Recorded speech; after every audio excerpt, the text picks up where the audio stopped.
다 같이 사도신경으로 우리의 신앙을 하나님께 고백하여 올리겠습니다. 전능하사 천지를 만드신 하나님 아버지를 내가 믿사오며 그 외아들 우리 주 예수 그리스도를 믿사오니 이는 성령으로 잉태하사 동정녀 마리아에게 나시고 본디오 빌라도에게 고난을 받으사 십자가에 못 박혀 죽으시고 장사한 지 사흘 만에 죽은 자 가운데서 다시 살아나시며 하늘에 오르사 전능하신 하나님 우편에 앉아 계시다가 저리로서 산 자와 죽은 자를 심판하러 오시리라. 성령을 믿사오며 거룩한 공회와 성도가 서로 교통하는 것과 죄를 사하여 주시는 것과 몸이 다시 사는 것과 영원히 사는 것을 믿사옵나이다. 아멘.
성령의 감화 받아서 하나님 말씀 배우니 그 말씀 한 절 한 절이 내 맘에 교훈 되도다.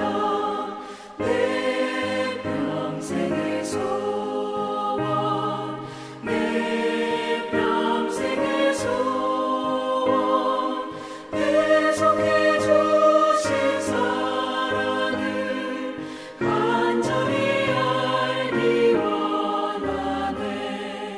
예수가 계신 보좌는 영광에 둘려 있도다.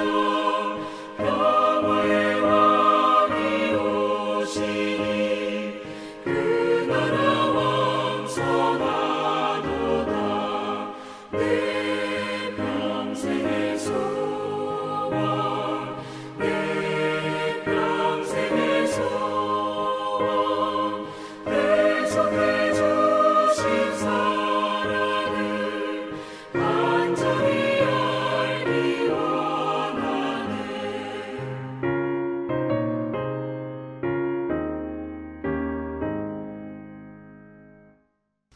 오늘 화요일 함께 각 가정에서 영상으로 이 묵상에 참여하시는 우리 교우님들을 주님의 이름으로 환영합니다.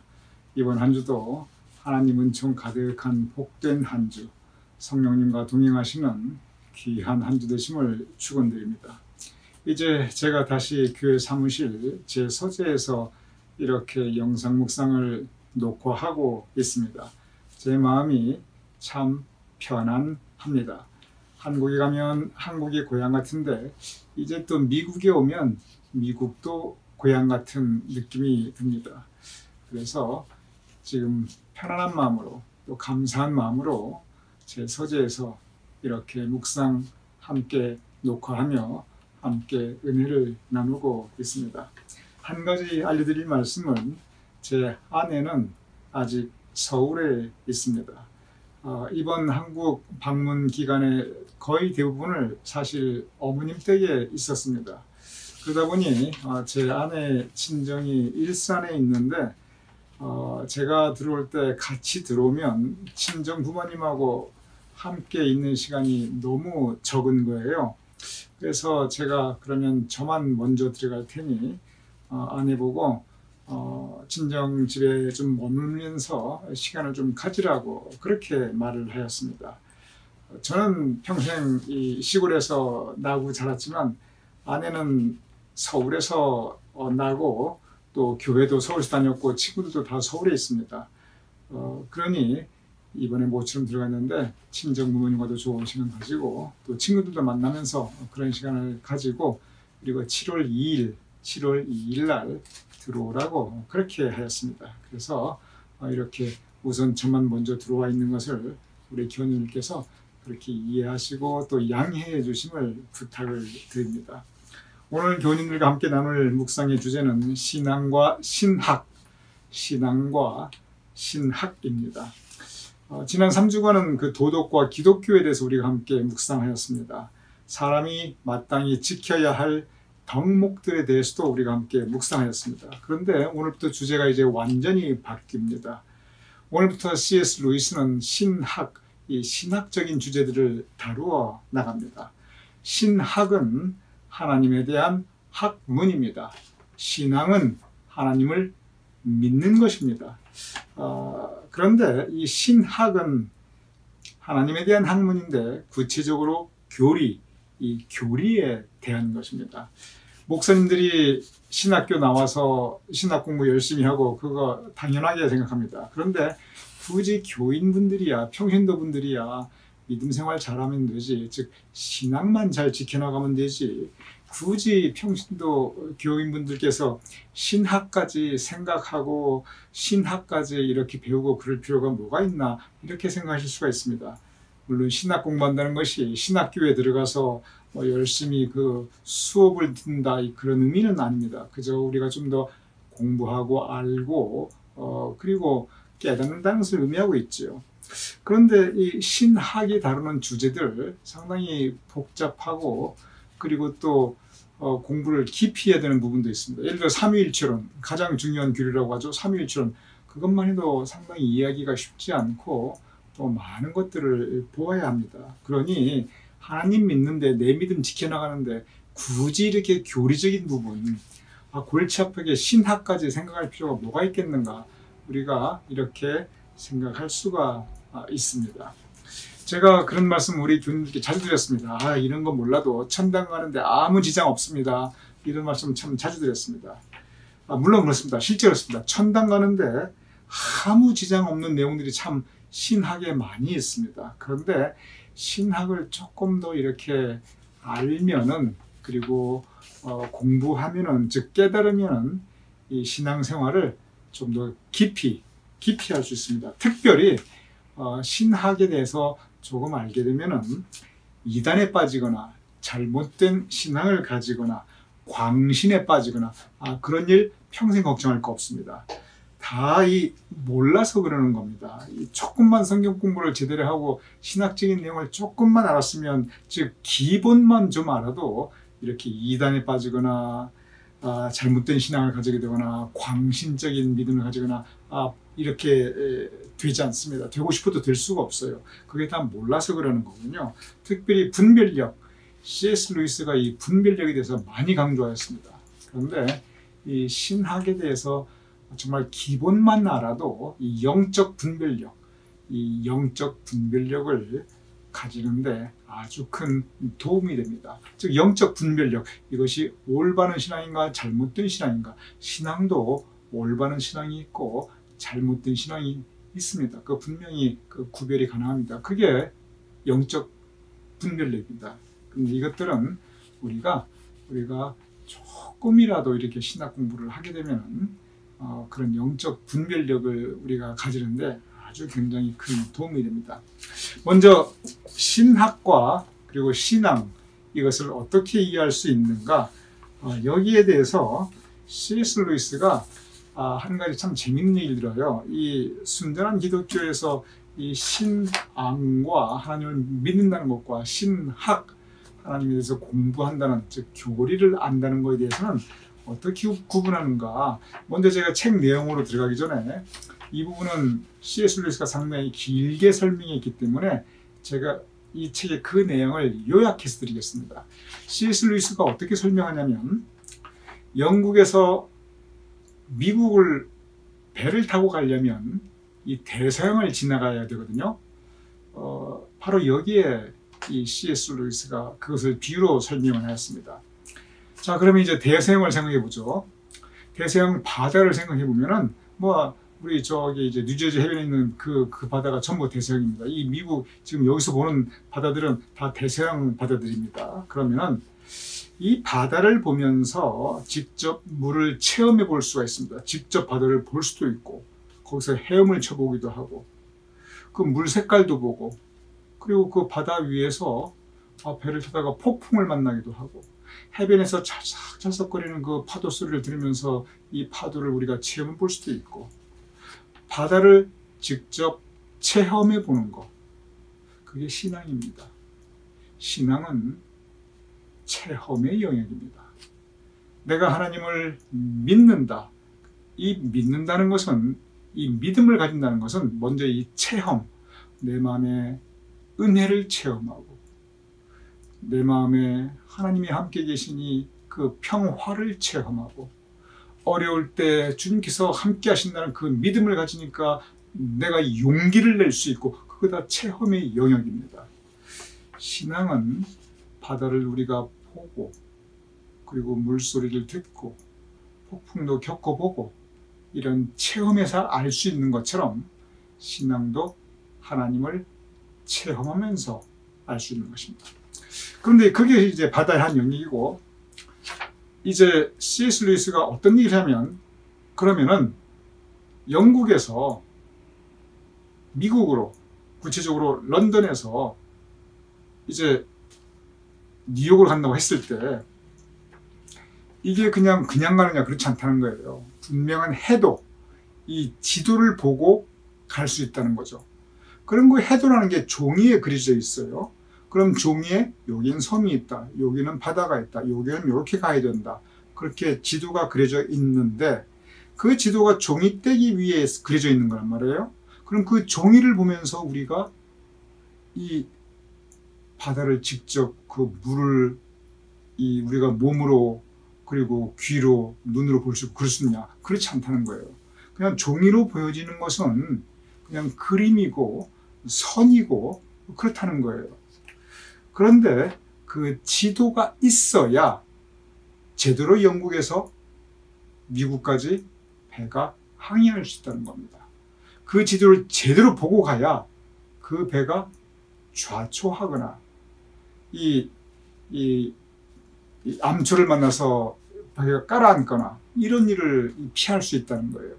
지도에 의지하지 않으면 이 배는 바다 위에서 방황하다가 표류하다가 나중에 그냥 풍랑 만나면 깔아앉을 수 있다는 거예요.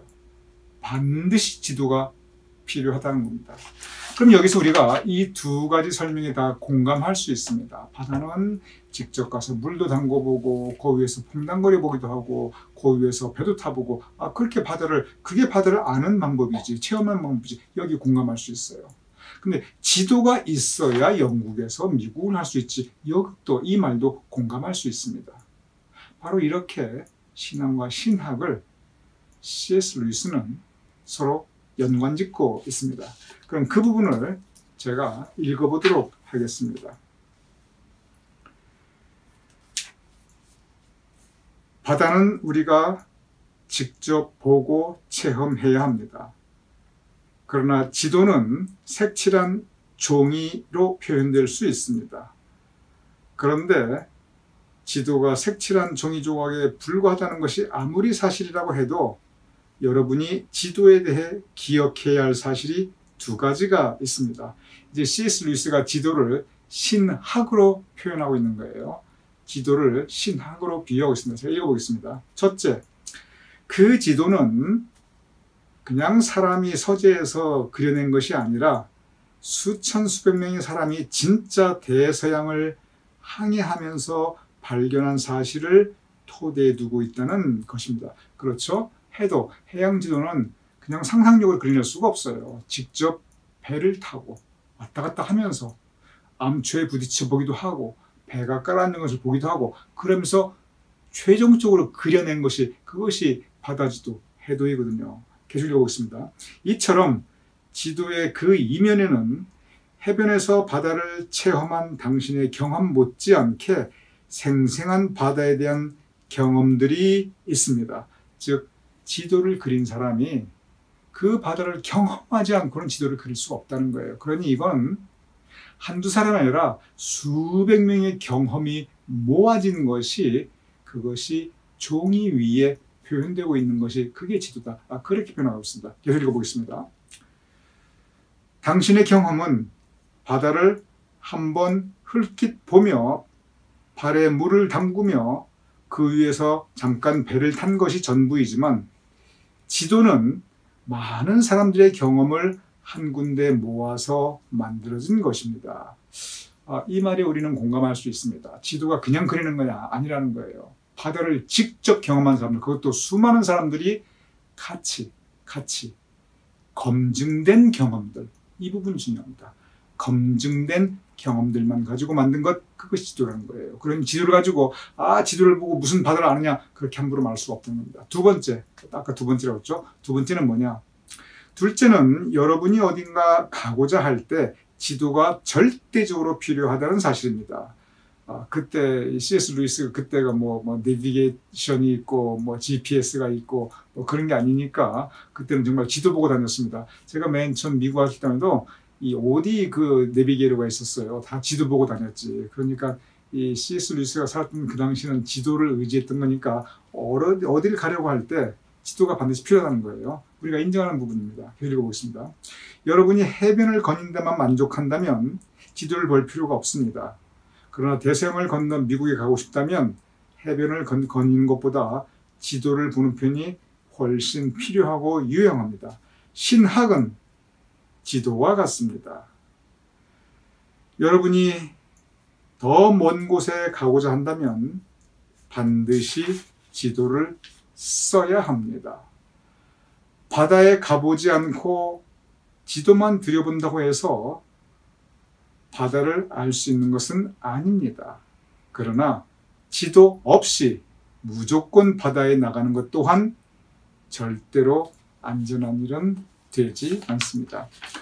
여기에서 C.S. 루이스가 이제 이야기하는 것은 뭐냐면 신앙의 체험과 그리고 지도, 즉 이성적인 깨달음, 교리에 대한 이해 둘 다 필요하다는 거예요.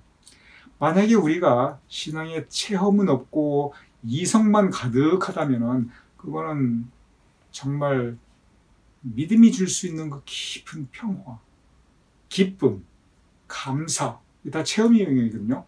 이런 거 없이 어떻게 하나님을 논할 수 있는 거죠? 하나님이 나와 함께 계시다는 그 깊은 확신, 이런 것은 이 지도로서 그려낼 수가 없는 거거든요. 동시에 지도가 있어야 우리가 분별하고 이건 피해 나갈 것, 이쪽으로 갈 것, 제대로 우리의 신앙 여정, 인생 여정과 신앙 여정이 목적지를 향해 갈 수 있다는 거예요. 그게 지도, 신학이라는 겁니다. 결국은 둘 다 필요하다는 것입니다. 저는 C.S. 루이스의 이 말씀에 공감합니다. 여러분, 제가 이 성경 공부를 많이 우리 교우님들과 하였습니다. 절기별도 하였고 수요예배, 새벽예배 이 부분을 제가 성경 공부도 많이 하였고 그 부분은 뭐냐면은 우리의 신앙생활에서 성경 공부를 통한 이 신학의 기본적 이해, 이것이 필요하기 때문에 그렇습니다. 오늘 C.S. 루이스의 이러한 설명, 신앙과 신학의 이 관계 둘 다 필요하다. 예수님께서도 이렇게 말씀하셨습니다. 이것도 취하고 저것도 버리지 말아야 하느니라. 즉 둘 다가 우리에게 필요하다는 것을 말씀하셨습니다. 신앙의 체험과 신학의 이해가 그렇습니다. 신앙은 우리의 가슴으로, 그리고 신학은 우리의 머리로, 우리가 머리도 있고 가슴도 있고 심장도 뛰고 브레인도 있고 이것이 건강한 사람이듯이 신앙과 신앙의 조화와 균형이 있는 이런 믿음을 추구할 것을 C.S. 루이스는 오늘 강조하고 있습니다. 오늘 이 말씀이 오늘 하루 우리가 함께 묵상하며 생각해 볼 영적 주제의 영의 양식이 되시기를 주님의 이름으로 축원드립니다.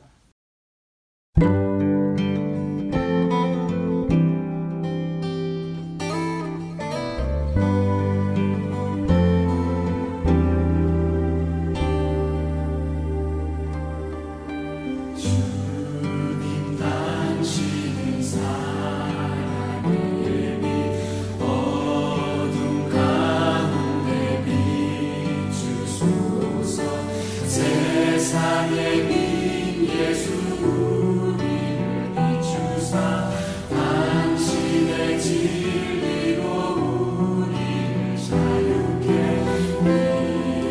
비추소서. 우리 위해 비추소서. 주님의 영광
제가 기도하고 주기도문으로 오늘 묵상 마치겠습니다. 아버지 하나님, 우리로 하여금 균형 잡힌 신앙을 가지게 할 수 있도록 도와주시옵소서. 우리의 깊은 하나님에 대한 체험과 고백이 있게 하여 주시옵소서. 영적 체험이 있어서 우리가 하나님께서 우리에게 허락하신 은혜의 체험, 기쁨과 감사의 체험, 성령의 체험, 무엇보다 하나님께서 나와 함께 하신다는 그 임재의 체험, 아버지 하나님, 우리가 가지게 하여 주시옵소서. 그리하여 하나님을 향한 확신을 가지고 살아가게 하여 주시옵소서. 또한 신학적인 이해, 우리가 하나님에 대한 믿음을 우리가 잘 가지며, 그리고 우리의 신앙 여정을 잘 이끌어갈 수 있도록, 분별력을 가질 수 있도록 아버지 하나님, 기본적이라도 믿음에 대한 이해, 신학에 대한 이해를 가질 수 있도록 준도와 주시옵소서. 우리가 늘 성경 공부를 통하여 신학적 이해를 함께 나누고 있을 때, 그럴 때 주님께서 우리와 함께 하시어 밝히 보며 깨달을 수 있도록 준도와 주시옵소서. 오늘 하루 허락하셨음을 감사하오며, 오늘 하루도 주님 은총 가득한 복된 날 되기를 바라오며 예수님의 이름으로 기도드렸사옵나이다. 아멘. 우리 함께 주기도문 하시겠습니다. 하늘에 계신 우리 아버지시여, 이름이 거룩히 여김을 받으시오며 나라의 마옵시며 뜻이 하늘에서 이루어진 것 같이 땅에서 이루어지이다. 오늘날 우리에게 일용할 양식을 주옵시고, 우리가 우리에게 죄진 자를 사하여 준 것 같이 우리 죄를 사하여 주옵시고, 우리를 시험에 들게 하지 마옵시고 다만 악에서 구하옵소서. 대개 나라와 권세와 영광이 아버지께 영원히 있사옵나이다. 아멘.